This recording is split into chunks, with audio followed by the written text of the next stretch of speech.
আলহামদুলিল্লাহ আমাদের গাছ পাকা আম কিন্তু দেখা দিয়েছে। এগুলো কিন্তু বড় সাইজের বাড়ি ফোর আম। আর আমি যে বাগানে অবস্থান করতেছি এইটাকে আম বাগান বলবেন নাকি আঙ্গুর বাগান বলবেন তা আসলে আমার চিন্তা অতীত।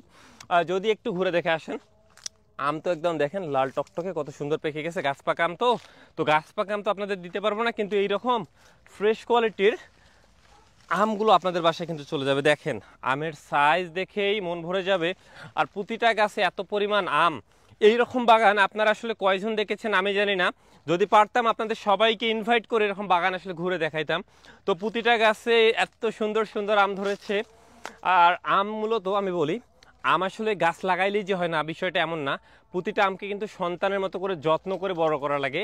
তো এইটা হচ্ছে কি সেই একটা বাগান, সুন্দর বাগান। এখানে এই যে আঙুরের মতো আম ধরে আছে। আপনারা আসলে আমের জন্য অনেক ক্ষেত্রে হাঁটতে পারবেন না।